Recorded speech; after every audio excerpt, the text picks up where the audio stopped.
माँ कणकेश्वरी देवी जनकल्याण ट्रस्ट वतीने येणाऱ्या 25 फेब्रुवारी ते 5 मार्च पर्यंत बडनेरा नवी वस्ती झिरी येथील मंदिर परिसरात भव्य श्रीरामचरित मानस कथा गंगेचे आयोजन करण्यात आले आहे।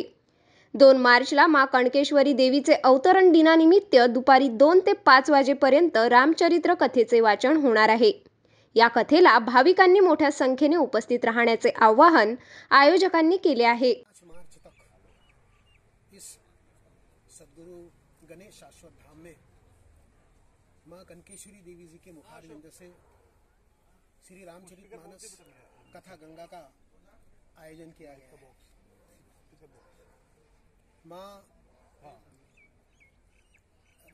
मानस मर्मज्ञा, मानस राजहंस, मानस मार्तंड और आधुनिक भारत की मीरा के नाम से संपूर्ण भारतवर्ष में वंदित है और उन्हीं के मुखारविंद से यहाँ श्री रामचरित मानस कथा गंगा का आयोजन किया गया है। अब तक माँ की अमरावती में 20 कथाएं हो गई है, 20 बार अमरावती में माँ आ चुकी है। लेकिन अभी समिति का ये मानस था तक तो छोटे छोटे गांवों के जो रहने वाले लोग हैं वे माँ के मुखारविंद से कथा का आनंद ले सकेंगे। और जैसा मैं हमेशा कहता हूँ कि हिंदुस्तान बसा कहाँ, वह बसा हमारे गांव में। जब तक गांव खुशहाल नहीं होगा तब तक यह देश खुशहाल नहीं हो सकता।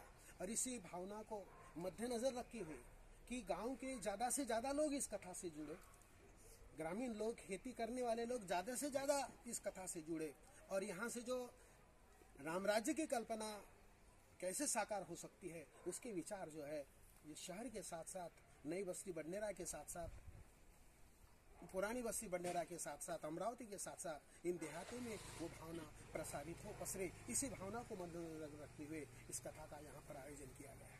या कार्यक्रमाला बाहेरगावून येणाऱ्या भाविकांकरिता भोजन व राहण्याची व्यवस्था करण्यात आली आहे। भारतवर्ष के जो हमारे सज्जन नागरिक हैं उनकी एक विशेषता है कि चाहे राम, कृष्ण, महावीर, पैगंबर हो या गुरु नानक देव हो, इनमें निरंतर सबकी श्रद्धा रही है, सबका सम्मान रहा है। उनके विचारों पर चलने का प्रयास हम लोगों का होता है। ये कथाओं के माध्यम से यही चीज़ें जो है उन तक बार बार पहुंचाई जाती है। जैसे कहा कि महामंडलेश्वर परम श्रद्धेय माँ कनकेश्वरी देवी जी यहाँ पर 25 फरवरी से लेकर तो 5 मार्च तक राम कथा का जो है वो जो गंगा है वो यहाँ बहाएगी।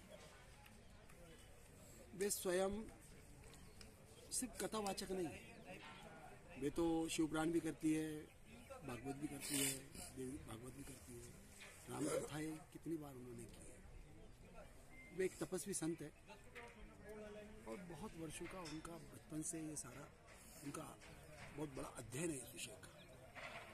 उनका एक अनुभव है, उनकी एक अनुभूतियाँ है। इस माध्यम से उनके अनुभव और अनुभूतियाँ और आने वाली जो हमारी पीढ़ी है, कहते हैं कि स्कूल के बेंच पर बैठने वाले ये छात्र जो है ये भारत का भविष्य है। तो जो भारत का भविष्य है वो बनाने के लिए उनके लिए कौन से विचार और संस्कार जरूरी है, वो राम कथा का संदर्भ लेकर जिस समय माँ समझाती है तो परिवार में एकता कैसी रहे, संयुक्त परिवार का क्या महत्व है, परिवार में शांति कैसी रहेगी। अब हम लोग भारत में शांति चाहते मतलब क्या है कि भारत एक परिवार है बहुत बड़ा, तो परिवार में शांति होगी तो भारतवर्ष में शांति होगी। जी के मुखारविंद से बडनेरा की दिव्य धरा पर इस सद्गुरु शाश्वत धाम में 25 फरवरी से 3 मार्च तक रामचरित मानस कथा गंगा का आयोजन किया गया है। अब तक माँ की कथाएं नगरों में, महानगरों में होती रही। इस बार हम चाहते हैं कि नगरों के साथ साथ, महानगरों के साथ साथ माँ की कथा या माँ के विचार, माँ के संस्कार, माँ के आचार विचार गांवों तक भी प्रसारित हो और यहाँ नई बस्ती बडनेरा के आसपास छोटे छोटे गांव का जाल बिछा हुआ है। दाभा, पहूर, माजरी मसला, माहौली सोर, जावरा जैसे छोटे छोटे गांव है। और जब तक ये गांव के लोग शहर की संस्कृति से नहीं जुड़ेंगे, जब तक गांव खुशहाल नहीं होंगे, तब तक हिंदुस्तान खुशहाल हो ही नहीं सकता। और हम चाहते हैं कि राम राज्य लाने की जो हमारी प्रक्रिया है, राम राज्य लाने का जो हमारा सपना है, वो साकार होने के लिए गांव के लोग, ग्रामीण अंचल में रहने वाले लोग जो है इस कथा से जुड़े। इसलिए हम आप सभी से निवेदन करना चाहते हैं, इस परिसर की, इंच पंचक्रोशी की तमाम जनता से निवेदन करना चाहते हैं कि आप इस 9 दिन इस रामचरितमानस कथा गंगा में सम्मिलित हो, इसमें अवगाहन करो, इसमें आचमन करो। और इसमें आचमन करने से निश्चित रूप से जो है हमारा जो सपना है, हमारा जो संकल्प है, उस संकल्प की दिशा में हमारा प्रयास जो है सराहनीय होगा, हमारा प्रयास जो है अनुकरणीय होगा, हमारा प्रयास जो है ना हमारे मन मुताबिक होगा। अशी माहिती पत्रकार परिषदेत देण्यात आली।